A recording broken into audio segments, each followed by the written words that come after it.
Good morning student. कल हम लोगों ने अपना हिंदी सेकंड का फर्स्ट लेसन कंप्लीट किया था। फर्स्ट लेसन क्या है आप सबको पता है, क्या था? भाषा। और इसका मैंने अच्छे से क्वेश्चन से भी लिखा दिया और टिक द करेक्ट ऑप्शन भी ना। तो आप लोग अपने क्लास वर्क में एकदम अच्छे से नीट एंड क्लीन पूरा क्वेश्चन आंसर लिख डालेंगे और टिक द करेक्ट ऑप्शन लिख लेंगे और उसके बाद इसको पूरा आपको लर्न हो जाना चाहिए, जिससे बाद में फर्स्ट लेसन जब भी पूछे तो आपको पूरा एकदम अच्छे से लर्न रहे और अच्छे से आप लोग समझेंगे कि भाषा क्या था, भाषा को कैसे हमने पढ़ाया था। ठीक है, अब इसी से संबंधित आगे आएंगे अपना सेकंड लेसन। हिंदी सेकंड का सेकंड लेसन क्या है? भाषा के रूप। क्या है? भाषा के रूप। तो आज अभी इसको चेक करेंगे भाषा के रूप क्या है।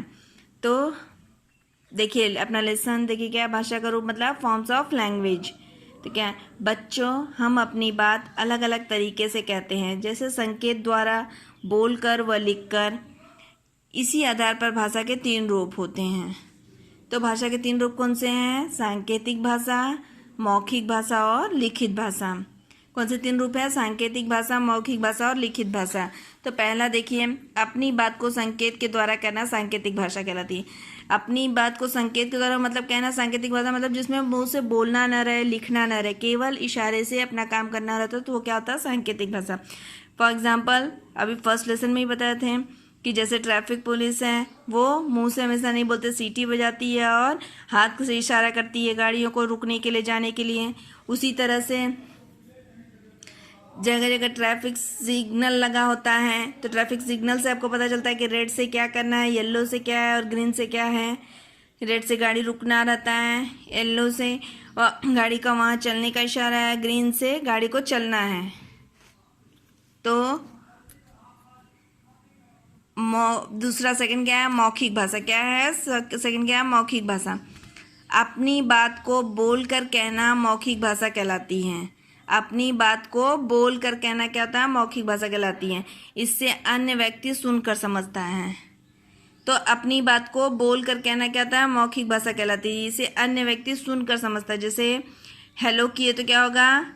फ़ोन पे हम लोग बात कर रहे हैं, तो एक व्यक्ति फ़ोन से बोल रहा है, दूसरा व्यक्ति उसको क्या कर रहा है? दूसरे फ़ोन पे सुन रहा है। तो ये आपकी मौखिक भाषा। यहाँ देखिए, पिक्चर्स देखिए ध्यान से। सब्जी ले लो, सब्जी। तो सब्जी वाला क्या कर रहा है? सब्जी बेच रहा है, तो वो मुंह से बोल रहा है। तो जब वो मुंह से बोल रहा है तभी हम लोग सुन पा रहे हैं कि वो कौन सी सब्जी रखा है और क्या बेच रहा है।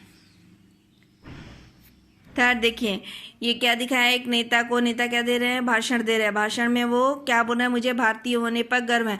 वो बोल रहे हैं और श्रोतागण मतलब जो बैठ के सुनते हैं, तो वो सुन रहे हैं। तो ये कौन सी भाषा हो गई? मौखिक भाषा। तो मौखिक भाषा क्या है? फिर से एक बार देख लीजिए। अपनी बात को बोल कर कहना मौखिक भाषा कहलाता है। इसमें अन्य व्यक्ति क्या करते हैं? सुनकर समझते हैं।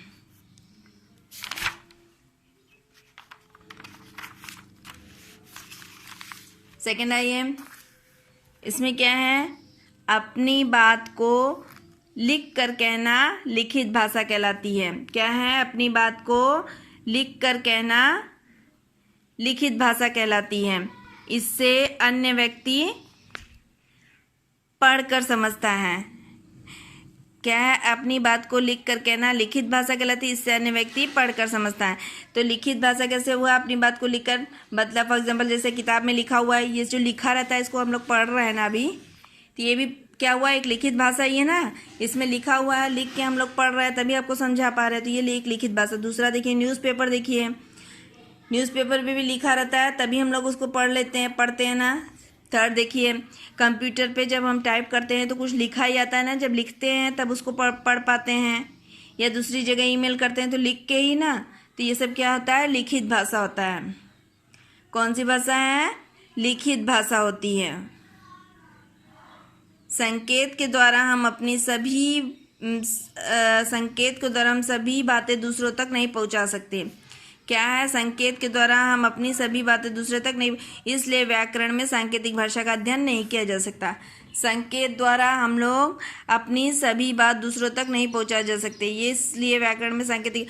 जैसे फॉर एग्जाम्पल संकेत में अब इतना देखिए, न्यूज़पेपर में इतना लिखा है तो इतना लिख के हम लोग पढ़ सकते हैं, लेकिन अगर इसी को हम लोग को इशारे से बताना होगा तो क्या किसी दूसरे को समझा सकते हैं? क्या नहीं।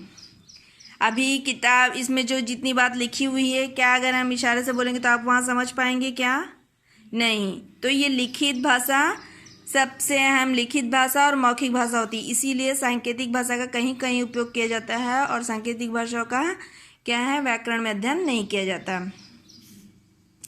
तो इसको पूरा आप लोग समझ लिए हैं। फिर से एक बार बता दें कि भाषा क्या है। भाषा सबको पता है कि भाषा क्या है। भाषा के द्वारा हम एक दूसरे की बात समझने और समझाने का साधन क्या है, हमारी भाषा है। तो भाषा के कितने रूप हैं? भाषा के 3 रूप है, सांकेतिक भाषा, मौखिक भाषा और लिखित भाषा। तो संकेतों के द्वारा कहना क्या होता है, हमारी सांकेतिक भाषा। दूसरा देखिए, अपनी बात को बोल कर कहना, मौखिक भाषा। जब हम बोलते हैं तो दूसरा व्यक्ति क्या होता है, सुनता है। तीसरा क्या आएगा, लिखित भाषा। लिखित भाषा में क्या, अपनी बात को लिख कर कहना। जब हम अपनी बात को लिख कर कहते हैं तो सामने वाले अन्य व्यक्ति क्या करते हैं, उसको पढ़ते हैं तब समझते हैं, तो वो क्या हो गया, लिखित भाषा। तो ये आपका पूरा सेकेंड लेसन था। सेकेंड लेसन क्या है, फिर से अब सबको लेसन का नेम याद हो गया, क्या है, भाषा के रूप, भाषा के कितने प्रकार।